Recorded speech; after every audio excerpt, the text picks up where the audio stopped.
This is a case study of Ryder Cohen. So who is Ryder Cohen?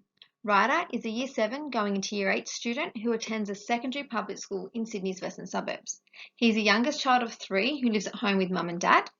His favourite subjects are agriculture, science, food technology and maths. And Ryder really enjoys hands-on activities and has a great appreciation for animals and all things prehistoric.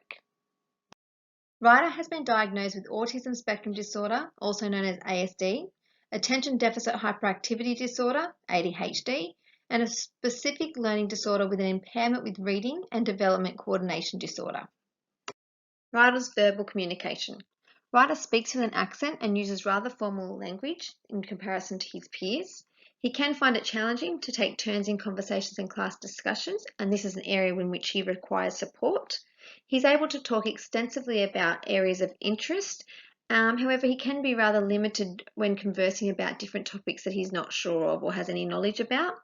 He does experience difficulty following instructional tasks with more than 2 steps, and again is another focus area that he needs assistance with, and he definitely finds socialising and making friends challenging at times inside and outside the classroom. Ryder's ADHD affects his ability to remain focused in class, and he is easily distracted. His reading comprehension skills are significantly below grade expectations. He finds it difficult to interpret and identify information and takes longer to get through passages and worksheets.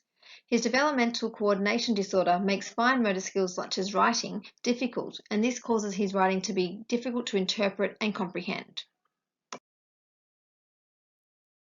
While it is necessary to understand how a diagnosis impacts learning, it is also greatly beneficial as educators to gain an understanding of how it makes the student feel and act.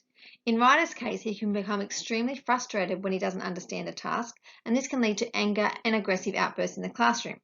When he feels like this, he can become rather defiant to any teacher instruction and become very resistant to any assistance offered by the teacher, a learning and support teacher, or an SLSO. So what can Ryder do? Ryder can verbally communicate rather well with his ASD. He's able to listen, usually only for short periods of time before becoming distracted. He's able to speak about things that he's interested in and offer a variety of facts to his peers in the classroom. He is able to work independently, and he can really get a great benefit from visual learning. He really enjoys technology, so using the computer, building and creating things, and anything that is hands-on. In order to support a student, it is imperative to gain information about their learning and review evidence that provides an insight into the student's strengths and identify areas in which they require support. In my experience, the most beneficial information often comes from meeting with the parents face-to-face.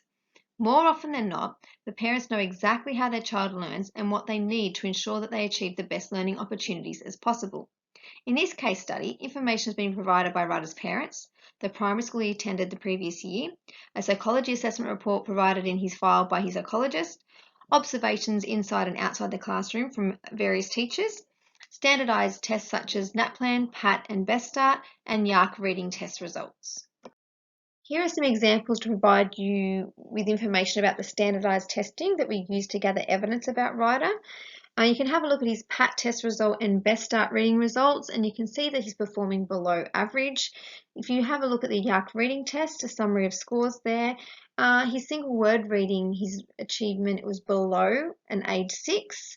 His reading rate, he was achieving an age equivalent to 9-year-old. His comprehension, age 8, and his accuracy around an age 10. So you can see that overall, he's not meeting the standards of his age group. A personalised learning plan created with SMART goals will help assist Ryder in his learning. So the goals need to be specific, measurable, attainable, relevant and time-based. In regards to goal setting, the area that needs addressing is definitely his reading comprehension. So being able to improve his skills in reading to summarise, recognise and understand terminology, being able to scan a text and locate information easily, and relate and link knowledge and understanding to what he's learning in class. Also with his instructions and being able to follow step-by-step instructions, and also improving his writing ability. So not only his fine motor skills, but also his ability to get his ideas down on paper and structure those correctly. Social skills wise, Ryder definitely needs some help with being able to interact effectively with his peers, not only in the classroom, but also outside of the classroom in the playground. Being able to work in a collaborative group setting, being able to improve his emotional control and increase his ability to stay focused and on task in class. There are a variety of strategies incorporated into Writer's PLP. In the area of literacy, under comprehension, there'll be focus on summarising, using concept maps to meet his visual needs, comprehension worksheets, providing additional time to read and process and respond, and using a variety of questioning techniques like, for example, think and search to allow him to gather information from a text. For writing, there'll be things like word bank templates, graphic and semantic organisers, story starters, and any ICT activities because he's really interested in using the computer and very competent in that area. And for instructional tasks, we'll definitely have a lot of modelling by the teacher, providing outlines, scaffolds to answer questions to be able to follow on from, and questioning writer and allowing him to relay his information and understanding.